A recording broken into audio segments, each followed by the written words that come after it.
Hey, what is going on, Twintendo Nation? Hope you're having an awesome day. And yesterday, we got our first Pokemon Go update in a long time. In fact, it's been a month since the last update.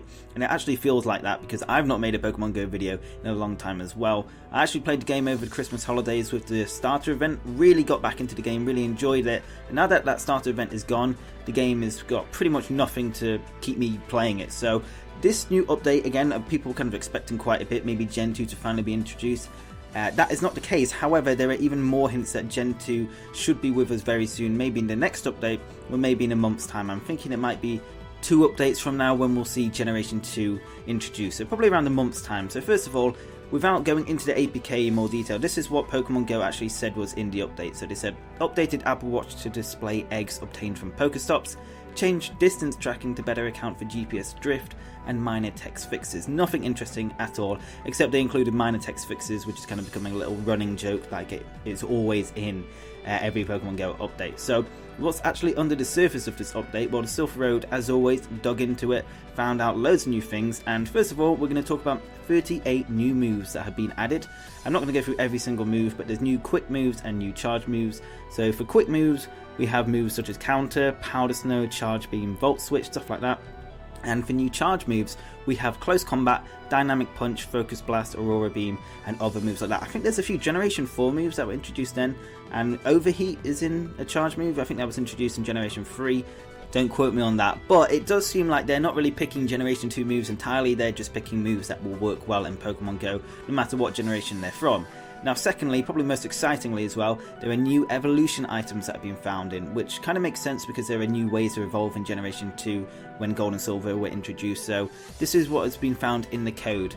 First of all, there is a Sunstone, there's King's Rock, Metal Coat, Dragon Scale, and Upgrade. So it looks like the Sunstone is going to be used for evolving Sunkern and evolving Gloom into Blossom, so stuff like that. You might mean that the Gloom candies or the Oddish candies even that you've kind of gathered to actually save for Blossom might be useless now. King's Rock is for Politoed and it's also for Slowking. Metal Coat will evolve your Scyther into Scizor and your Onix into Steelix. Dragon Scale will evolve Seadra into Kingdra, and Upgrade will evolve Porygon into Porygon 2. So there are 5 brand new evolution items, which might mean candies and evolution items are quite different. Maybe you have to find these, or maybe you have to buy them. Hopefully it isn't buying with real life currency. I'm sure they probably wouldn't do that, but I won't put it past a mobile game. But anyway, those are the new items. There might be more in the future, but I think that pretty much covers like all the new kind of evolving with items in Generation 2. So it seems like Generation 2 is definitely very close. Now, there's also some Pokemon forms found which are likely for unknowns. So it says, much have been added to enable Pokemon forms. In Generation 2, the Pokemon this applies to is unknown, and to its many various forms. The following forms have now been mentioned explicitly. So there's Unknown A, Unknown B, Unknown C, Unknown Z, Unknown question mark, and Unknown exclamation point. So that is what's been found in the code. So that's pretty clearly pointing to unknown. So it says, we're not sure how Niantic will roll out the unknown species, but showing support for the various forms bodes well for Niantic expanding their mechanics to handle the complexity of species with different forms. Now it's interesting that they mention different forms because right after they looked into the APK there was another thing that was found, and that there are now gender differences being added into Pokemon Go. So as you guys can see, there is a Pikachu with a different looking tail. That is the female version of Pikachu, kind of like has the heart kind of tail. So yeah, it seems like Niantic are actually really looking into putting different forms into Pokemon Go, which is interesting. So it might just be unknowns you find are going to be random forms. I think that is the way they do it. I don't think there'd be any like event for unknowns. I think that'd be pretty stupid, especially since it's one of the most unpopular Pokemon as well. It wouldn't really be worth having an event. So it just seems to be like the forms are going to be random when you find them in the wild. Hopefully that is the case anyway.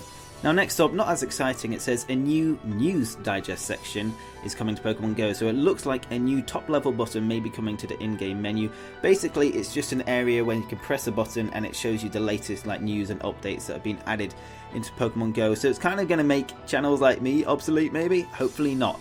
It's a feature they've definitely needed to add for a long time because there's so many Pokemon Go players who just don't like follow the YouTubers who talk about Pokemon Go like me. They just play the game, and it takes a while for sometimes Niantic to actually kind of post a notification to your phone saying this is what we've updated. So it's definitely helpful if you're just a very casual Pokemon Go player and you just want to see what's been added. But next up, there is more avatar customization potentially coming our way. So it says even more new avatar customization options have been added in this round, and there's sections for belt, glasses and necklace. Not the most exciting. I still think we really need to change our hairstyles, because male and female trainers just have a default hairstyle each, and not everyone has hair like that. Some people probably want short hair, some people might want longer hair. You know, it's just, yeah, I think that would be the first thing to change personally. But it says, we sure are seeing a lot of customization options in the code.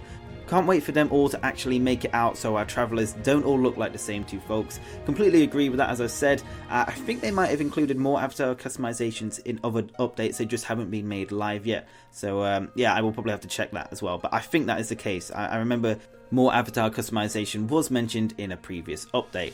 Now next up, it says even more shiny and gender codes have been found. So basically, previous APK versions introduced code for shiny Pokemon and Pokemon genders, and it says version 0.53.1 brings even more code to support these variants. We should be getting close to seeing these in the wild. So shiny Pokemon are very, very close, and in fact, we've actually found gender specific Pokemon, so like Pikachu, so maybe shinies are actually in the wild at the moment. Maybe not. I mean, it seems to be at the moment only Pikachu is the only gender difference. They've not rolled them all out yet to like other gender difference Pokemon. So there are a lot of Gen 1 Pokemon you can get in Pokemon Go that don't really have the gender differences yet. So maybe shiny Pokemon aren't out just yet, but they're kind of giving us a preview with the Pikachu and well, basically the female Pikachu with its different tail. So something to get excited about, especially if you're a shiny hunter like myself. Now the last 2 points in this update, or what they found in the update, aren't too interesting, but I will go over them just in case you want to know. So first of all, gym radius interaction tweaks. Basically, changes appear to have been made to the way gyms interaction radii work.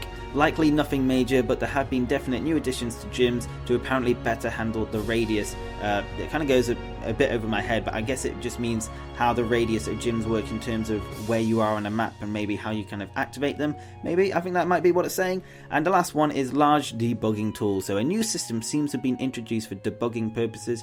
Notably, the options for the debugger include species, gender, costume, form and shiny, hinting that the variants above are ready for final stage testing. So like I said, Generation 2 is extremely close. I will be very surprised if we don't have Generation 2 Pokemon in Pokemon Go in 4 weeks time. But guys, let me know if you're excited for these new updates or potential new updates. Like I said, the actual update is very boring, but what's underneath is very interesting. So like I said, probably 2 updates from now, should be seeing Generation 2 Pokemon. Let me know if you are going to go back onto Pokemon Go and play it, or if you still do play Pokemon Go, let me know what you think about this new update or potential updates coming to the game. So guys, if you did enjoy this video, definitely make sure to hit the like button down below, really appreciate it. And if you're new to the channel and you want to stay up to date with everything Pokemon Go, then hit the subscribe button down below.